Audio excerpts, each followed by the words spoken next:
Hi, it's Rebecca Whitman, your host of the Balanced, Beautiful, and Abundant Show. I'm a top-rated life coach, an international best-selling author, and a multi-passionate entrepreneur. I'm on a mission to help you go from burned out to balanced, beautiful, and abundant. The experts on this show will help you achieve work-life balance so that you can experience abundance in 7 pillars of life: spirituality, health, emotions, romance, mindset, social, and financial life. When you have all 7 pillars of life in alignment, you are balanced, beautiful, and abundant. Let's go. Hello, everyone. Welcome to another wonderful episode of the Balanced, Beautiful, and Abundant Show. I am your host, Rebecca Whitman, taking you from burned out to balanced, beautiful, and abundant. We have an incredible guest. He's someone that I met during the pandemic, which was almost 4 years ago. So we go way back, and I stayed in touch with him through his amazing positive daily text messages. And I asked him to be on the show, and I asked him while he was biking across the country, and he's like, "Oh, I just got to bike across the country. I can't really focus on podcasting right now." And I totally understood. And finally, the timing was right, and I asked him again to be on the show, and here he is. Welcome to the Balanced, Beautiful, and Abundant Show, Michael O'Brien. Well, Rebecca, so good to see you. I feel like, we're pandemic friends, and now we get to really see each other, because some of those other platforms, you don't really see each other. And now Yes. we're recording this on Zoom and projecting out into the universe. So this is going to be absolutely fantastic. Yes, I'm so excited you're here. And speaking of Zoom, I am just going to take 2 seconds to go live on Facebook. I totally forgot to do that because I want my Facebook listeners to see how awesome you are as well. So I am just so excited to tell my audience about your incredible inspirational background. And we're going to also hear more about your story, which I haven't really heard your whole story, so I'm really excited to hear it. But first, let me just tell them a little bit about your background.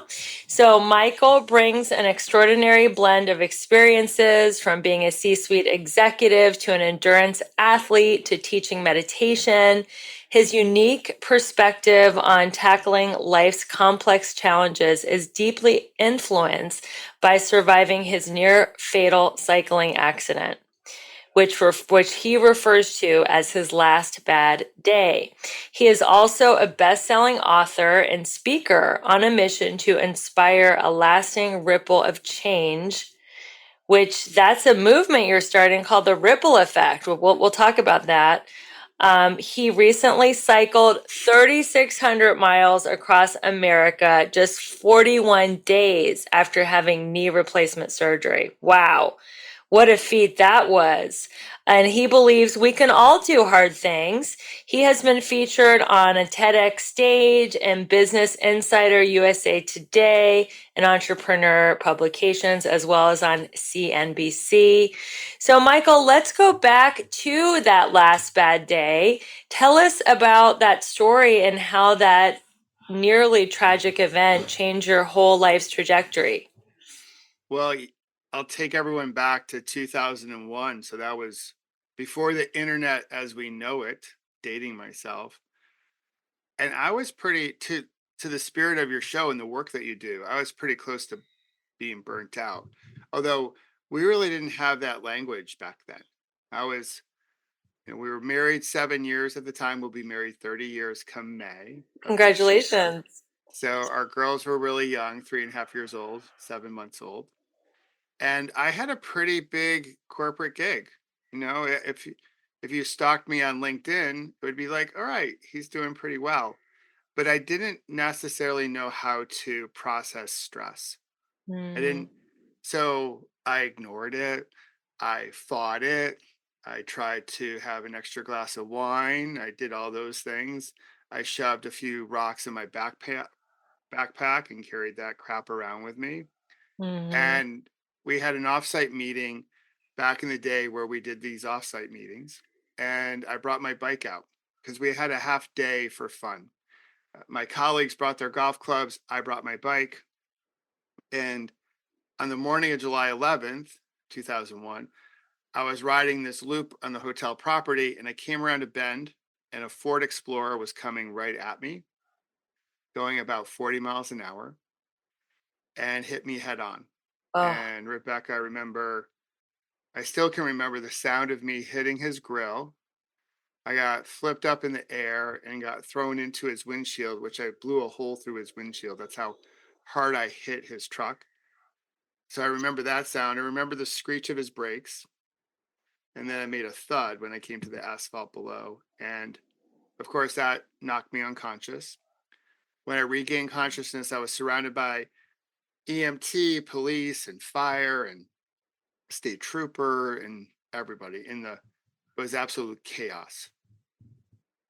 And I was in the worst pain of my life. I couldn't move. I was clearly out of it.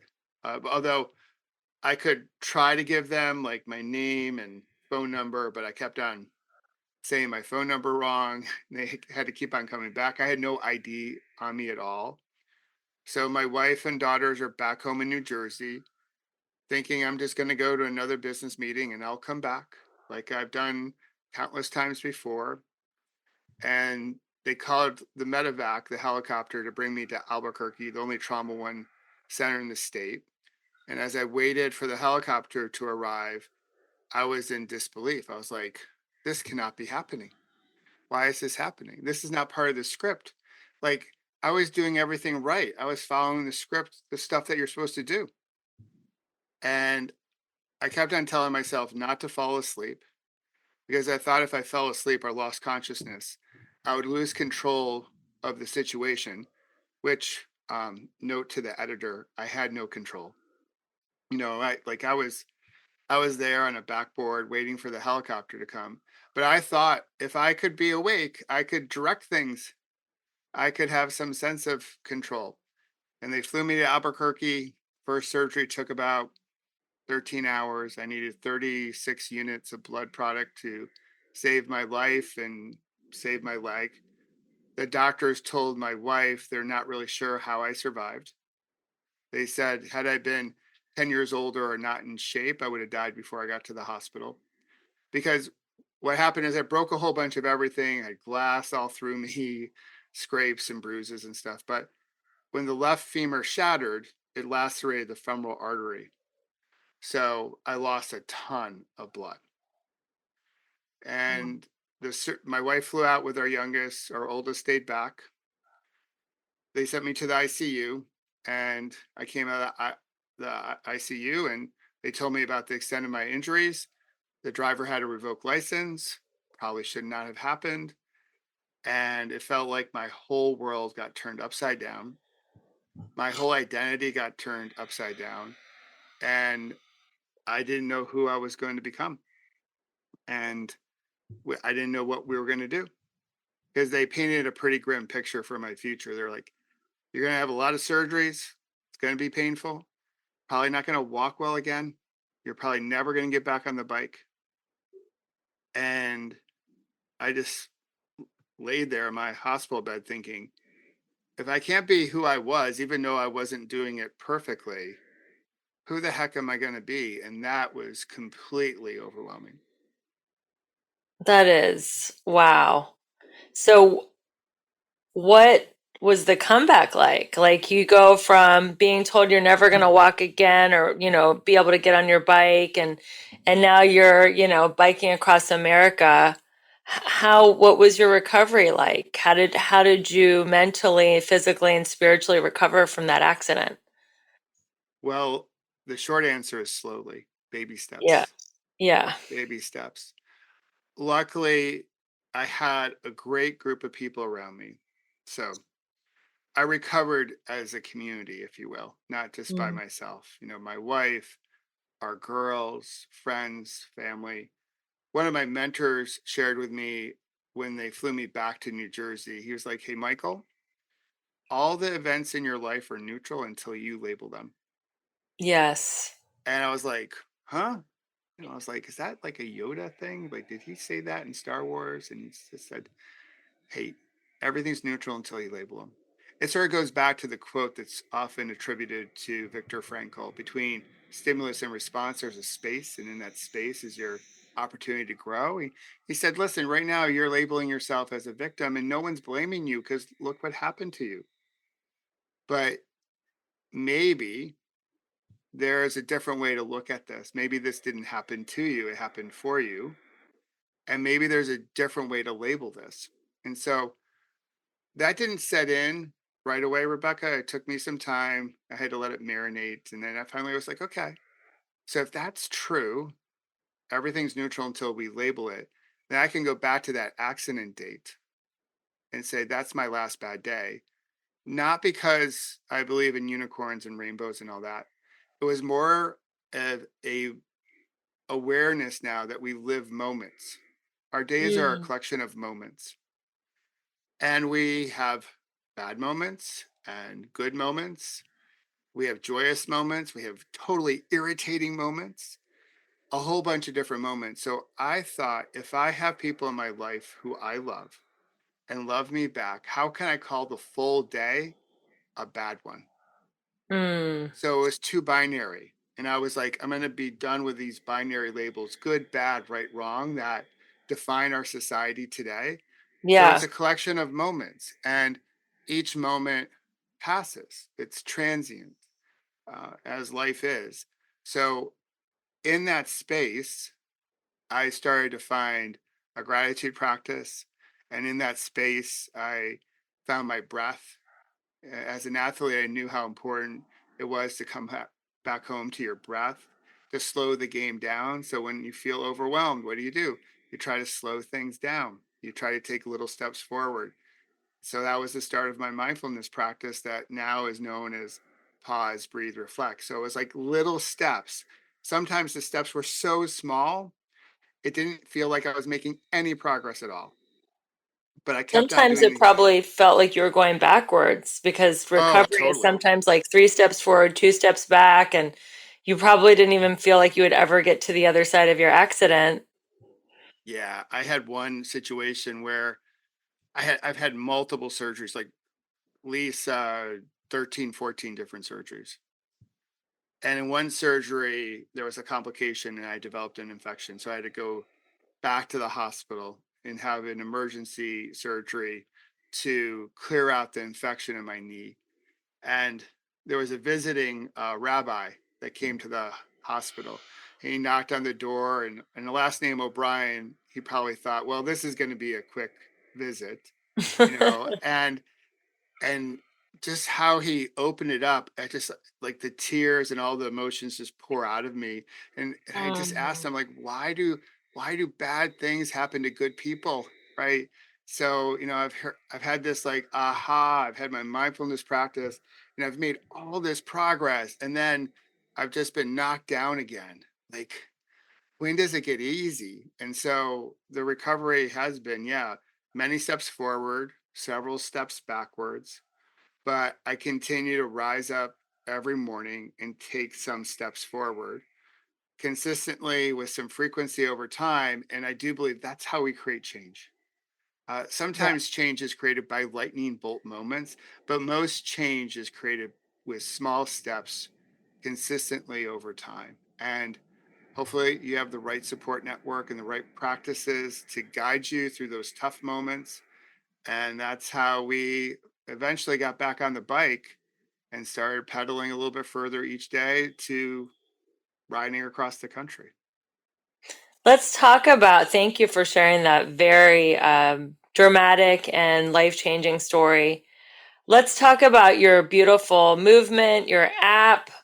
Break down, how did you come up with pause, breathe, reflect, and how can people use these three words for resilience and mindfulness? Yeah, so I had a moment during a rehab session when I was in the hospital. So I was inpatient for about 3, 4 months, Hmm. and I wasn't making the progress I thought I needed to make. I just wanted to go back home. I was sick of the hospital. I was sick of the smells. I was sick of the noise. I just wanted to You go were in back the to hospital for 4 months? close to 4 months. Oh my God, that's And really I just tough. wanted to, yeah, I just wanted to go back home to your the smells of home, Yeah. the way the blankets feel when you get into bed, like all that. Like I miss that so much. And in the hospital, you can't get any rest because everyone's poking at you and stuff like that. And I've always been a pretty successful guy in my corporate career. And so I was like, go, go, go, make it happen, make it happen. And I just had this big aha that I was like, I need to slow the game down. And so I found a quiet spot in the hospital one morning and I did my very first box breathing breathwork pattern. And I wanted to have a name for it because it felt good. And I was like, well, I'm going to do this tomorrow. And that became part of my morning routine.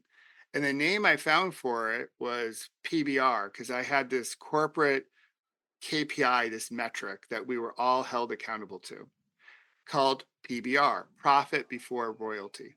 And we were all sick of this acronym because every meeting we would have, what's your PBR? What's your PBR? And I was like, this crazy acronym. So I was like, well, what am I doing in these sessions? And I was like, well, I'm pausing. Okay. I'm not fully stopping. I'm pausing. I'm coming back to my breath. So I had the P and the B. And I was like, well, the other thing I'm doing is I'm reflecting. The reflection part is a big part of our practice because that's the part of the practice where you can be grateful, practice Mm, gratitude. You can also reflect on, in a way, set your intentions. How do I want to show up?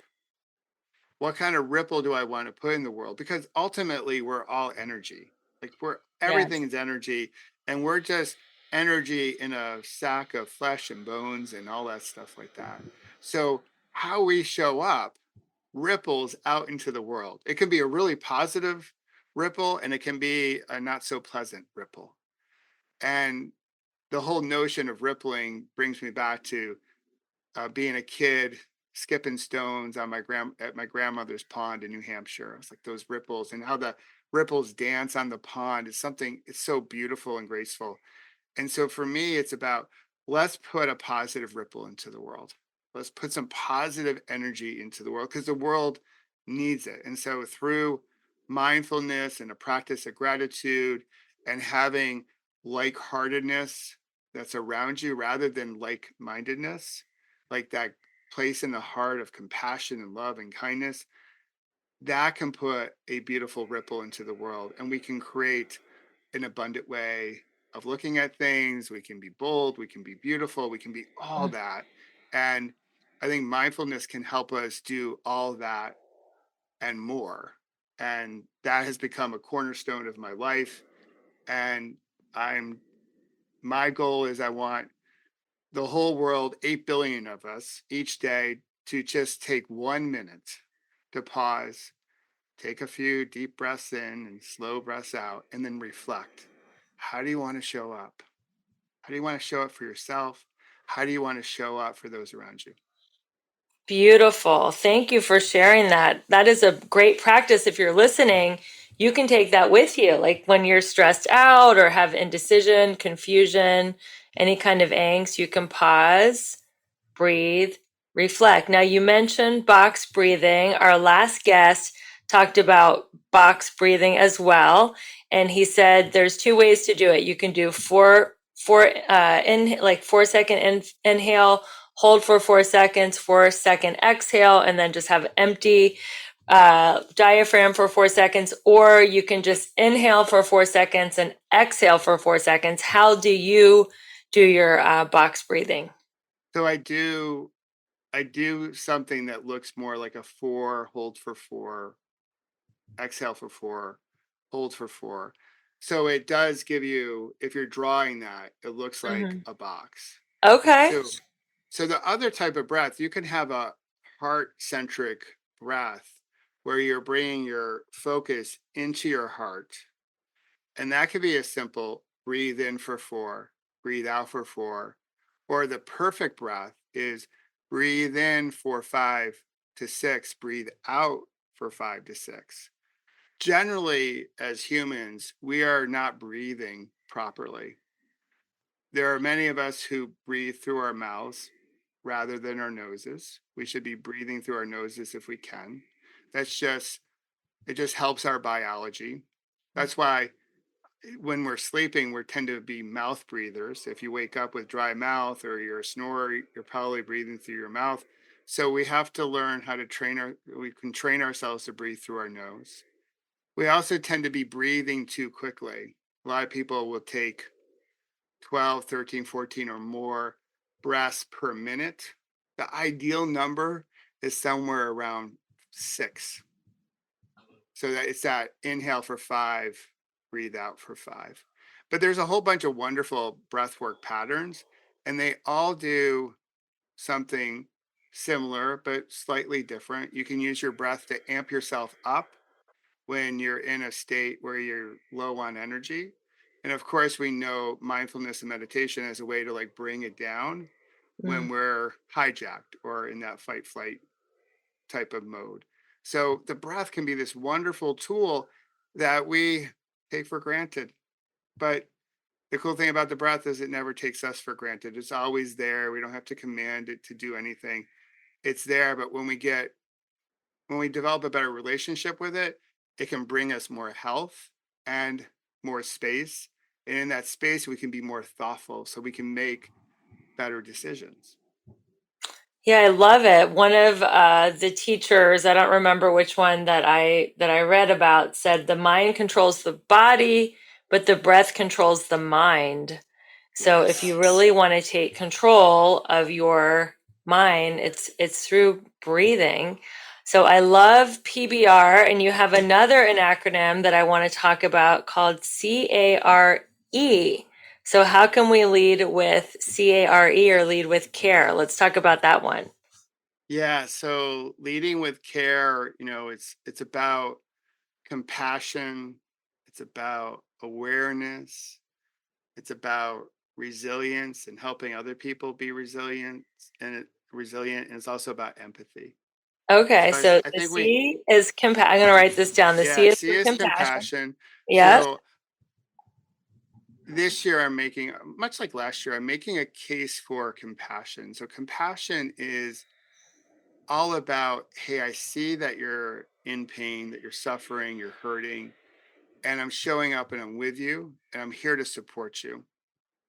So that's key. It's different than empathy. Sometimes empathy, which is also part of care, is I'm going to drop in with you and I can really feel what you're feeling to a different level. So the E can be empathy, it can also be energy. Mm-hmm. The A is around awareness, like really showing up and understanding. And this is what mindfulness can do. So often when the game of life gets fast, our vision narrows. So what mindfulness gives us the opportunity to do is open up our aperture, see other perspectives, see how maybe someone else is bringing a different lived experience into the situation you share. And so with that awareness, we can offer more care. And resilience is something that is part of who I am. I believe it's part of who everyone is. I think we're born resilient. If you look at a child learning how to walk, they get up, they fall down, they get back up again, they fall down, they get back up again, and they continue walking. So that is resilience. We've all heard the saying, fall down 7, get back up 8, right? And I so, haven't heard that, but I like yeah, it. yeah. So we keep on getting back up, and the child, the baby, learns a little bit more about, okay, this is what I did, and they start to learn balance and movement and all that jazz. As we get older, us adults, we don't get outside of our comfort zone that much. So we don't necessarily fall down. So resilience is something I believe we're all born with, but it can atrophy just like any muscle if you don't use it. So with the R in care, it's understanding that we're all resilient and to help each other when we fall down, help Mm. each other get outside of our comfort zone so we can have this growth, so we can keep that resilient muscle as strong as possible because we've we've had to tap into it the last several years. And I'm not great at predictions, but I think we're going to have to probably tap into it as we go forward. So to really understand that we are resilient. And so this combination, this attitudes, mindset can help us deliver more care to each other. And I think actually, I discovered this a lot, Rebecca, as I rode across the country. It's such a beautiful country. It's like it's so massive, which I didn't Yes. truly appreciate being on the East Coast. But with all its beauty, we are also hurting. Mm, There is I there's agree. pain out there, and all the divisiveness, throwing more logs on that fire, isn't going to help us heal. We're not going to be able to come together like kintsugi art, reconnect and heal, and have those golden symbols of resilience and strength if we don't start to care for each other a little bit more. And I think we live in this wonderful time going through what we've gone through, showing that we are resilient, that we got through something really difficult. We're going through things right now that are difficult, where we live in an inflection point. So we got to find a way to come back and start caring for each other so we can heal. And once we heal, then I think we can do other big things that we get to do, not only for our generation, but all the generations that come after we happen to leave this big blue marble that we share today. I love it. Yeah, I mean, I feel like we are in a turning point in history, and it's kind of like Star Wars, like evil versus good, light versus dark, fear versus love, and I believe love will prevail. And that's why I'm doing what I'm doing, just spreading that light and spreading that message. I really believe that love will prevail. So thank you for sharing that. So let's talk about the woo to wow. How can mindfulness take you from woo woo to wow wow? I know a lot of people who listen to this podcast are entrepreneurs, but this is also a little bit of a woo woo spin on entrepreneurship. So I'm curious to hear how we can go from woo to wow. Yeah. So I'm on a mission to bring more people into mindfulness Okay. and more people into a gratitude practice. And a lot of entrepreneurs, I think we're hardwired a little bit differently than people in corporate life. Maybe a little bit more adventurous, a different type of risk tolerance, and we might be a little bit more open to exploring some other practices that we might not get exposed to in corporate life, and maybe a little bit more comfortable with the spiritual side of mindfulness, which is like the woo woo stuff that a lot of people who say they don't want to do a meditation practice, they're like, it's a little too woo woo. It's a little too soft. Isn't that a soft practice? I'm going to lose my edge. And some entrepreneurs say this too. If I start practicing mindfulness, I'm going to get all chill. I'm going to zen out. I'm going to lose my drive, all that stuff.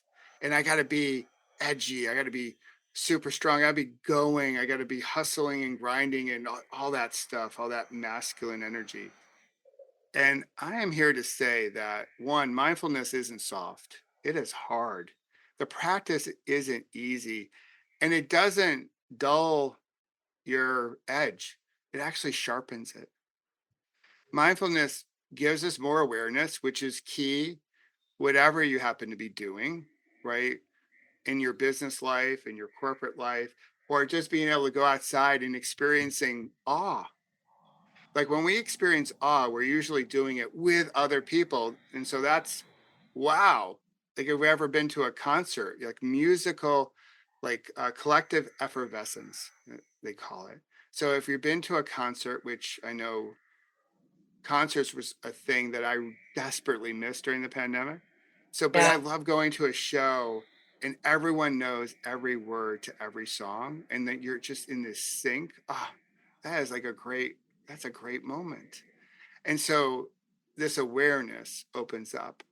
Mindfulness also helps us sharpen our focus so we can get really busy on the things that truly matter, which you ask anyone in corporate life or entrepreneurial life, what trips you up? It's all the distractions. It's all the procrastination. It's all the things that are like we go down these rabbit holes. Mindfulness helps us focus in on the things that will really move the needle forward, and it will help us meet our moment in that sweet spot between being hyper aroused and like low arousal, like almost like a surfer surfing a wave. Like she's riding the wave. She's got that perfect harmony. She's not leaning too far into the board. She's not leaning too far back. She's making all these micro adjustments with her balance, but she's there.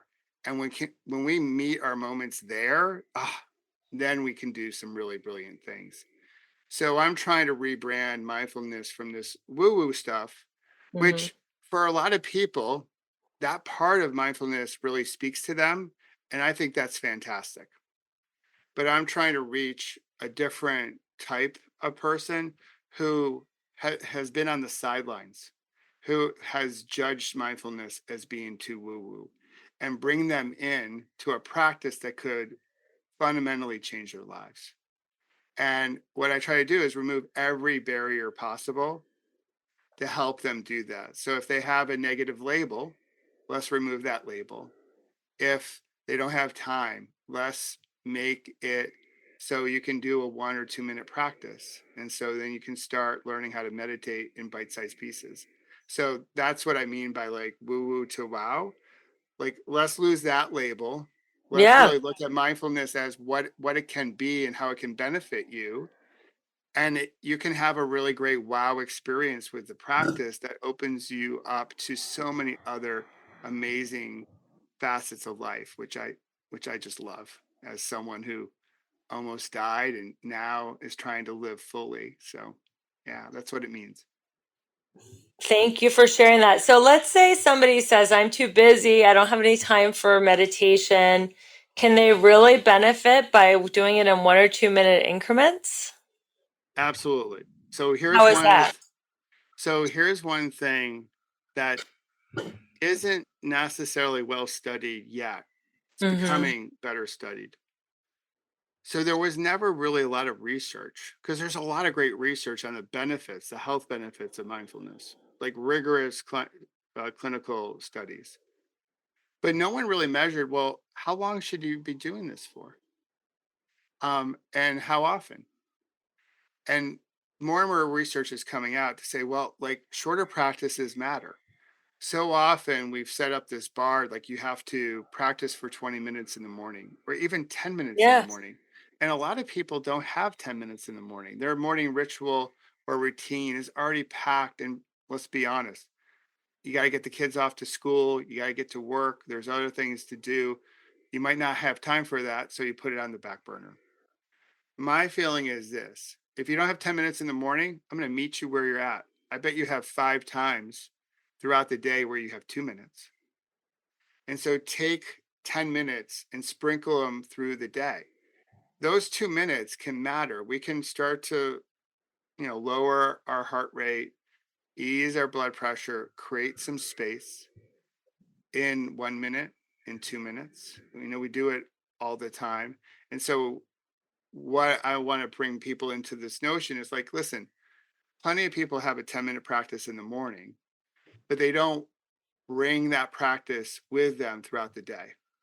So it becomes too transactional. I want the practice to be, as cliche as this sounds, transformative. It's a way of living. So I would rather see you take 5 times 2 minutes than do nothing at all. Because what happens if we don't do it for a bit, then we have a harder time developing a good habit, and then we get stressed, then we have a big crash and we're like, oh, I got to get back to it. So I'd rather just, again, consistently make small steps over time, and then we develop a really healthy habit. This, if you're listening, is revolutionary because many times I did not meditate in the morning because I thought if I don't have at least 5 or 10 minutes, I'm wasting my time. Knowing that you can get the benefits of mindfulness in 2 minute increments, it's life changing. Look, balloons are even going off Balloons, we got in my Zoom. balloons. We got balloons on Zoom. It's balloon worthy because this can change your life. So I know you're also a meditation teacher. If somebody just had 2 minutes to meditate, what technique would you suggest they start with, especially if they're a beginner? I know there's different advanced techniques of meditation, but if a beginner has 2 minutes and they just want to start, what would you tell them to do? So they could do a simple box breathing pattern, which we've already referenced. But I Mm-hmm. would say let's just begin by getting into a comfortable position, whatever that looks like for someone. They could be lying down, they could be standing, Mm-hmm. seated. They don't have to get into that cross-legged lotus posture that we see on Instagram all the time as far as like Mm-hmm. people meditating. So just get comfortable and you're just directing your attention to your breath. So you're following the in breath from where you feel it first as you breathe in all the way to its end. You recognize the pause and then you follow your exhale out from the beginning and just appreciate that release of tension as you breathe out. And you're breathing in for about a count of 4 or 5 or 6. You're breathing out for the same length. And so you're taking about 10, 12 breaths over those 2 minutes. And that can be a perfect way of starting. We can practice mindfulness in so many different ways, like mindful eating, going for a mindful walk, doing a body scan, What doing, is mindful eating? Counting how many times you're chewing your food or well, just well, appreciating your food? it's more, I would say for me, it's more about a gratitude and appreciation for the food. I do Mm-hmm. know plenty of people that will count how many times they've chewed and they have a certain number they're trying to reach. And that could be very mindful to them. Yeah. And that's the thing, look, with mindfulness, you can sort of choose your own adventure. So for me, though, mindful eating is really appreciating, starting with gratitude, all the people that help bring this food to your table or in front of you, because so many people did. Yeah. There's a great book by A.J. Jacobs called Thanks a Thousand, where Mm. he went and thanked the 1,000 people that had some say, some involvement in his morning latte. A really cool read. Wow. Yeah, so it's a very interesting read, a New York writer. So I love the book. So one, mindful eating can be about gratitude, but it also can be bringing all your senses into your meal. So noticing the texture, noticing the colors, the sound of the food, if it's crunchy or soft, noticing the aromas and the taste, like really fully experiencing it. Because a lot of us will go out and we'll buy organic and we'll do all this stuff and we'll go get a juice that costs $12 and then we'll guzzle it down as we're driving to our next appointment. And we never really taste it. We never really appreciate it fully. And hey, I'm I'm guilty as charged with everyone else. Like I've had my share of burritos while I'm driving or this, that, or the other thing. That is part of our American culture, right? But it's not the best way to nourish yourself. It's not the best thing for your digestive system. So what I recommend doing is just take some time just to be with your food. Don't listen to anything, don't watch anything, don't guzzle the news, don't try to binge podcasts except yours, of course. Except mine. Mine Yeah, is except very yeah, digestion friendly. You can it, listen to it and eat. it is like the gut. It's the gut biome's favorite podcast. It's That's healthy right. all around. And That's so right. you be with your food and you really get to experience all the different flavors of it. And I think it's a healthier way of eating, and it doesn't have to be every meal, but you can sprinkle it sprinkle a few mindful meals throughout the week and practice mindfulness that way.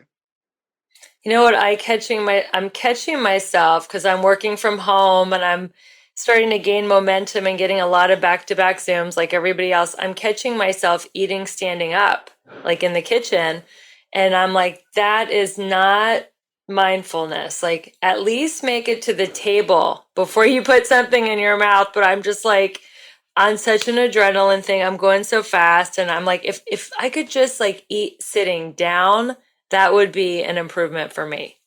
Yeah, slow it down or just take God, it takes us like what, half an hour to fix a meal sometimes, 20 minutes, Mhm. whatever it may be. Yeah. And we tend to consume it in less time it takes to make it. And so here we've put in all this effort to create whatever we're going to put on our plate. or on our table or feed the family. So why don't we try to take just a little bit longer to enjoy how we're nourishing ourselves? When we think about it, what we put in our bodies could be the most trustworthy thing we do multiple times a day. Like we're we're actually putting something from outside into our bodies. So why not really appreciate that? Really like soak that in.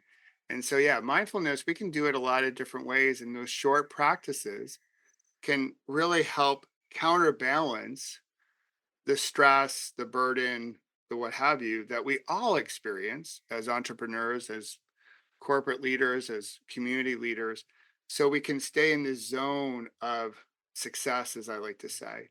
So we can stay at that sweet spot more consistently throughout our day. And that's going to help us make better decisions. So you also talk about mindful sleeping. What does that mean? Like no cell phones in bed, or what does mindful sleeping look like for you, Michael? Well, so I end the day every day with a gratitude practice. So as I'm Mhm. getting ready for bed, I'm brushing my snags, which we call our teeth in our family. So I do a little gratitude practice. I don't journal about it, but many people I know love to journal about it. But I'm just going through my day, thinking about what I'm grateful for. And I try to shut off my devices so the phone sleeps somewhere else. I try to shut off all the screens and all that jazz like that. Try to prepare our sleeping space so it's nice and cool, and all the things that we've read about for the best sleep hygiene. I wear an eye mask to block out any light. We have a white noise machine to block out any sound. And I really try to have a bedtime routine. So for anyone listening out there who has kids, we all had a bedtime routine with our kids.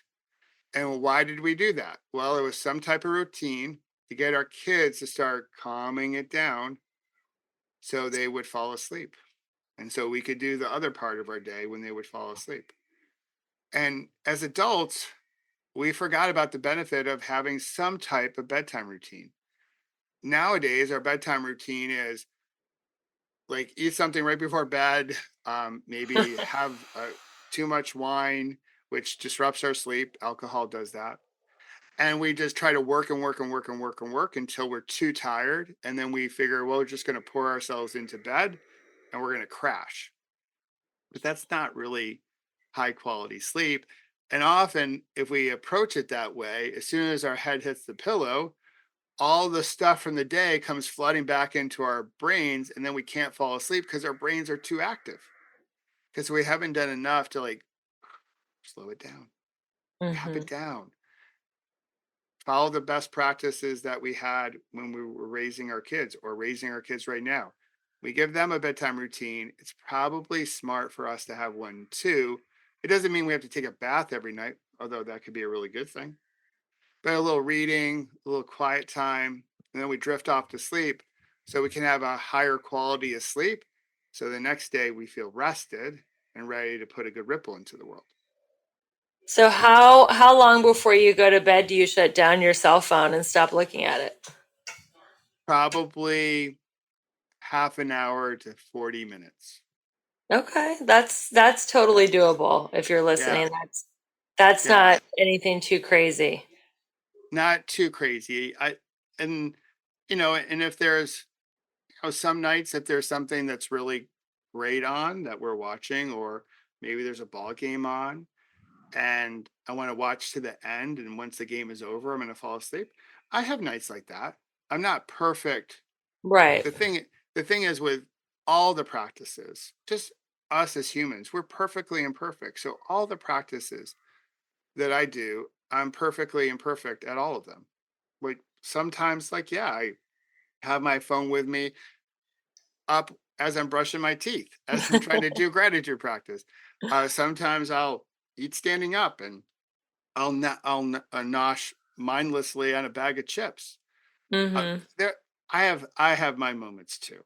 But if we can get to some level of like 90%, well, 90% is better than zero. And that's what happens is that we go. from these good day, bad day, yo-yo effect. And my feeling is let's take little shots, little steps to stay in it. And if we can get to 90%, that's still a really good day. That's a And then, great day. yeah, and then we can build into next tomorrow, and we can carry the momentum forward. So yeah, so it's about a half an hour. Try to turn off the TV a good half an hour beforehand, and I just try to slow my mind down. There are some wonderful meditations for sleep on the app, so sometimes I'll listen to that, but a lot of times I'll just do a nice 4-7-8 breathing pattern as a way to slow things down, and that usually helps me drift off to sleep. So 478 means inhale 4, Hold hold for 7, 7. and then breathe out for 8. Okay, awesome. Well, last question before we wrap up. So, how can we thrive through change? Ah, so I think it's looking at change as something that is part of life. So often we fight change, we resist the change. We want things to go much like how I was on the day of my accident. This wasn't supposed to happen. This was not part of the script. So my attitude with this is let's just put into the mix that change will happen. We might not like all the changes, but we accept that change will occur. And then we start building skills around the fact that change will happen. And now we have a game plan, as opposed to, I don't want things to change. It's going to go this way. And as long as my plan works, and then when it doesn't, when the unexpected comes and pays us a visit, now we get all worked up because it wasn't supposed to happen this way. So I go forward in life, and this is what I coach on, is less expect the unexpected to happen. Mm-hmm. So you have maybe a little bit more slack in your day. There's a little bit more agility and grace as you approach life. And so when change happens, you can create a little bit of space between the stimulus, the change, and how you wish to respond to it. And that change, that space, that gives you an opportunity of neutrality. So you can pick a better label. And with a better label, you can take different action. But it starts with acceptance, accepting the fact that things will change. We all change. Every moment changes into a new moment. So when change happens, it's like, okay, yeah, that's part of the script. And now I have tools in my toolbox, if you will, that will allow me to meet the change in a way that allows me to show up in the way that I want to. So I can bring forward the change I seek in the world, or my language, put a good ripple into it. So that's that's the beginning part of change. Accept that it's going to happen, and then develop a game plan around that. I love that because what we resist persists. And Yes, if you are resisting change, you're just causing resistance in your mind and your body and your on a cellular level, you can, get disease. And it's like if we can just learn how to be in a flow state, kind of the what you talked about, like that surfer in a flow state and just be flexible. Just be like water. Water is so flexible and it's so powerful. Like we're so powerful when we're in a flow state and we're flexible, so we can end on that wonderful note to be in a flow state and just to embrace change because it's the only constant variable in life is change. absolutely. The Japanese have a term called mano no aware, and it means basically like life is impermanent. So Yes. they point to the cherry blossoms that bloom in the springtime. I used to live in DC, so we love the cherry blossoms. And they point to the cherry blossoms in this way, that they're beautiful because their blossoms don't last forever. Mm, If they were pink all year round, we would probably take them for granted. Or the fall foliage up in New England. yeah. It's beautiful, it's gorgeous, it's awe inspiring because it doesn't last forever. the leaves fall and then they turn green and then they turn colorful. And so when we look at our lives through that lens, that each moment too shall pass. If you're having a tough moment, that moment too shall pass. If you're having an awesome moment, that moment too shall pass. So we can be present in all of our moments and we don't have to push against the bad ones or cling desperately to hold on to the good ones. We can be fully awake in all of our moments. And when we do that, life is just much, much fuller. We have more connection. And I think we have success beyond some of the typical ways we define success today. That is so beautiful. Well, your kids are very lucky to have you as a father. You're full of so much wisdom. And the next time we talk, I'll have to ask you the secrets to your long-term marriage. How many years have you been married now? 30 years come May, and we met in a personal ad before there was such a thing as apps. So a pretty cool serendipity type of story. But yeah, we've done all right. So she's an amazing woman, and I'm ever so blessed that she is part of my life. And so yeah, it's been great, and we hope to have another 30 years. You never know. Yeah, well, I hope you do too. So, how can people stay in touch with you, Michael O'Brien? So the best way is probably through pausebreathereflect.com. That's where my Instagram is as well.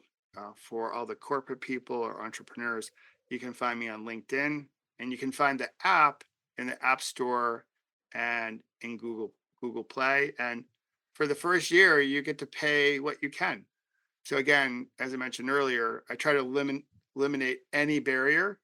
So if money is tight, which it is for some people, you can pay what you can and begin to start a mindfulness practice so you can change how you look at life. So, what's on the app? What do people get if they get your app? Oh, they get so much. They get over 600 meditations and counting. We'll have 1,000 before we get to the end of the year.